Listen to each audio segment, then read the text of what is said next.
श्री राम। जय श्री राम। जय जय श्री राम। जय श्री राम। जय जय श्री राम। जय जय श्री राम। जय जय श्री राम।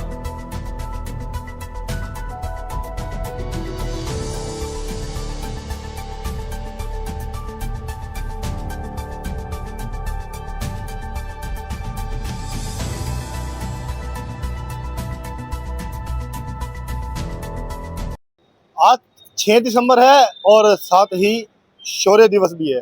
शौर्य दिवस का मतलब मैं आपको बता दूं, जब फैजाबाद में बाबरी मस्जिद को ध्वस्त किया गया था, आज के दिन ही अयोध्या राम मंदिर के निर्माण की नींव रखी गई थी और वहां पर शौर्य का ध्वज लहराया गया था। आज उसी कड़ी में पानीपत के शहरी विधायक के कार्यालय में श्री राम मंदिर की 3D एक पुरानी ऐतिहासिक यादें, जब कार सेवा के समय लोग कैसे वहाँ गए थे और उनके साथ किस तरह का बर्ताव मौजूदा सरकारों द्वारा किया गया था, वो तमाम चीज़ें आज 3D के माध्यम से यहाँ दर्शाई जा रही हैं और लगातार आने वाले दिनों में भी इसको बरकरार रखा जाएगा। तो फिलहाल सभी इन बातों की जानकारी शहरी विधायक विद से भी लेंगे और जो लोग उस मौके के गवाह थे, जब इस मौके पर वहाँ पर वो लोग पहुँचे थे, वो भी लोग यहाँ पर हैं, उनसे भी बातचीत करेंगे और किस तरह का उनका वहाँ का एक अनुभव रहा होगा, वो सभी तमाम बातें जो है शहरी विधायक विद से जानकारी लेंगे। जय जय श्री राम। जय जय श्री राम। ऐसा कि पिछले दिनों हमारा सौभाग्य है कि अयोध्या जी प्रभु राम जी के दर्शन करने का मौका मिला उनकी कृपा से। तो सभी परिवार के साथियों के साथ हम गए थे दर्शन करने के लिए। ऐसा मंदिर तो आप सपने में सोच भी नहीं सकते हैं, जो भव्य मंदिर बनाया गया है। और मैंने तो अपनी जिंदगी में इतना भव्य मंदिर कोई देखा ही नहीं है।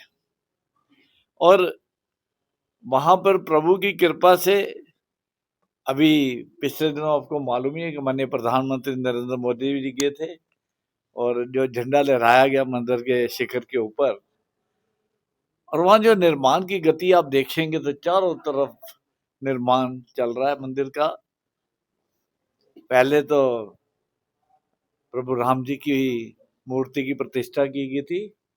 अब दूसरी मंजिल के ऊपर मैं आपसे साझा करता हूं कि वहां पर राम दरबार उसकी पूर्ण रचना हो चुकी है और उसके दर्शन भी किए। और अब उसके ऊपर एक और तीसरी मंजिल बनाई जा रही है जिसमें राम परिवार होगा। भव्य है। मैं तो कहूंगा कि अनुराग जी तो वो वहां से अयोध्या जी से आप सभी को जाना चाहिए। जिसने इस मंदिर में दर्शन नहीं किए प्रभु राम जी के, तो जीवन सफल ही नहीं है।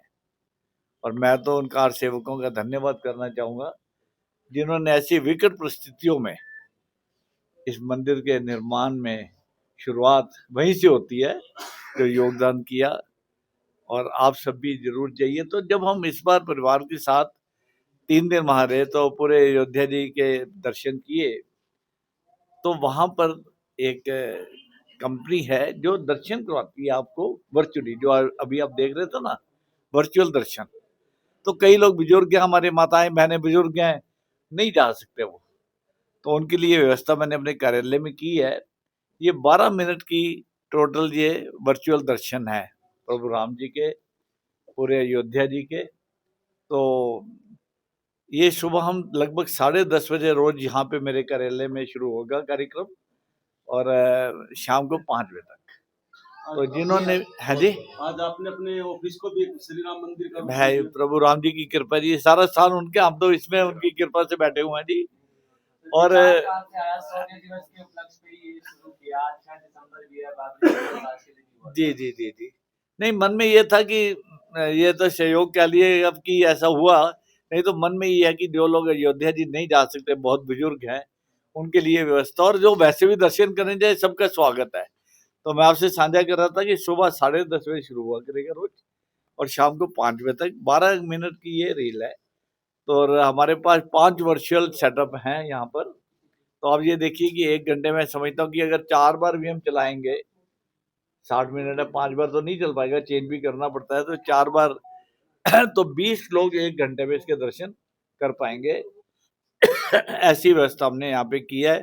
मैं आपके माध्यम से पानीपत के सभी जनता को और पानीपत से बाहर भी कोई है तो किसी के लिए मना नहीं है, कोई भी आना चाहे, माता बहन बुजुर्ग हमारे साथी बच्चे आके यहाँ प्रभु राम जी के वर्चुअली दर्शन कर सकते हैं। और यहाँ पे व्यवस्था पूर्ण रूप से है, लेकिन फर्स्ट कम फर्स्ट सर्व होगा, कोई पक्षपात नहीं है, कोई भेदभाव नहीं है।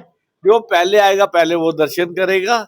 और एक दिन में मैं ये समझता हूँ कि आप ये देख लीजिए कि हमारे पास लगभग 6 घंटे हैं, तो डेली आप ये समझिए कि 120 लोगों के लगभग दर्शन हो पाएंगे। और सबका स्वागत है आने पर यहाँ पर, और ये व्यवस्था बनाई। अच्छा प्रयास किया आपने, लोगों की भावनाओं से जुड़ी हुई बात। जी जी, ऐसा भी होना चाहिए क्योंकि पानीपत एक ऐतिहासिक धरती है जी, इतने गरम पानीपत में शायद हिंदुस्तान बहुत, में और है नहीं। जी जी ऐसा ये जो 3D का आप लेके आए हैं, जी। ये पानीपत के मुख्य मंदिरों में भी होना चाहिए। चलिए, आप आइडिया एक आया तो मैं समझता हूँ कि सभी सक्षम भी हैं और ऐसी व्यवस्था होगी भी और होनी भी चाहिए। लेकिन ये तो वहाँ की मैनेजिंग कमेटी और सबके ऊपर डिपेंड करता है।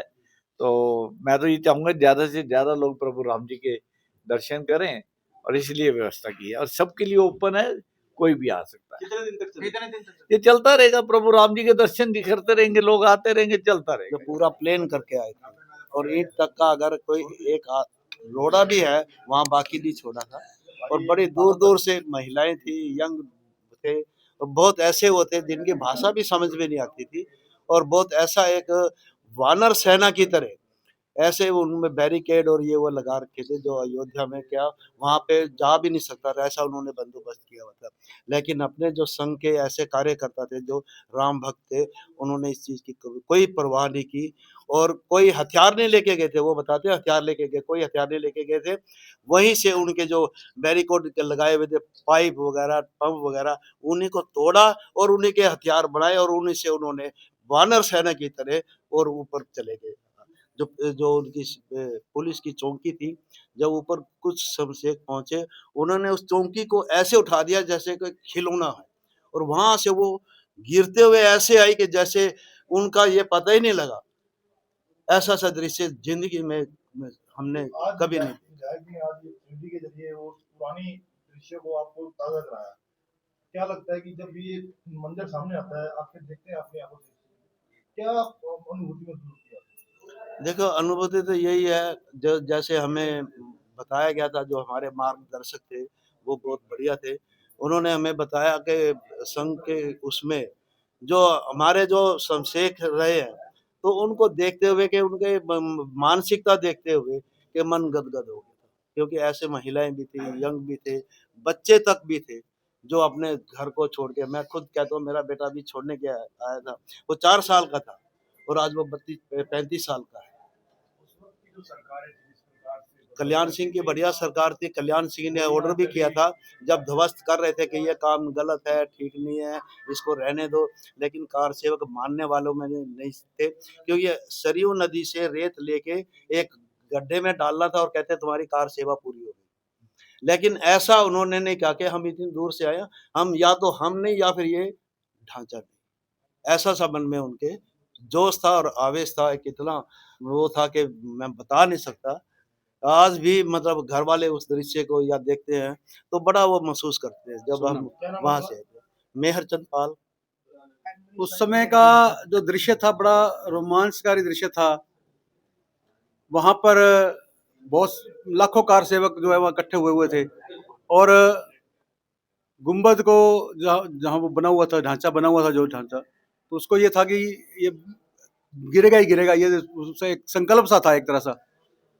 और वो पुलिस भी थी, मुस्तैद थी, उनका जो मुलायम सिंह जी का जो आदेश था कि कोई ऊपर नहीं जाएगा, गोलियां चलाने का भी आदेश था।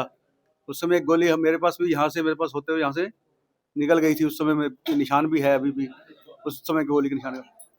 लेकिन राम भक्तों के जोश के आगे वो ढांचा टिका नहीं। राम भक्तों के जोश के आगे वो जो था सारा सब धाराशाही हो गया, और बस जुनून था, एक जय श्री राम के नारे लग रहे थे हर तरफ। वो दृश्य जो है ना, आंखों से आगे से हटता ही नहीं, ऐसा वो दृश्य था। एक समय वो था और एक समय आज का है। आज आप देख रहे हैं कि सेवकों का जो बलिदान था, जो उनकी मेहनत थी, जो उनके, उसकी वजह से ही आज आप देख रहे हैं कि ये जो राम मंदिर का जो है निर्माण हुआ है, वो नींव का पत्थर, जो नींव उस समय रखी गई, हम लोग एक बीज बोया गया, जिसका एक वट वृक्ष बनकर आज आपके सामने ही है। और पूरे देश को उन कार सेवकों पर गर्व है। मेहनत रंग लेके बिल्कुल मेहनत रंग लेकर आई, इसमें कोई शंका नहीं। पानीपत से कितने लोग थे वो आज आपके साथ? पानीपत से लगभग 400 कुछ लोग थे जो गए थे, जिसमें से कुछ लोग रास्ते में रोका भी गया, कुछ लखनऊ में रोके गए, कोई कहीं रोके गए, और उसमें से जेलों में बंद कर दिए गए। कुछ लोग थे जिसमें से जो पैदल चलकर गली गली से घूमते हुए, जंगलों से नदी पार करते हुए, पूछते पुछाते, जो वहां पर कुछ ट्रेनों की जो पटरियां हैं उसकी पटरियों के ऊपर से चलते चलते चलते वहां पहुंचे थे। ऐसे कुछ लोग ही वहां पहुंच पाए थे 400 में से। लगभग समझ लो कि 10% लोग वहां जो अयोध्या जी में उस समय पहुंच पाए थे। उस समय सौभाग्य कि मैं भी उसमें एक था। मेरा नाम राजीव भाटिया।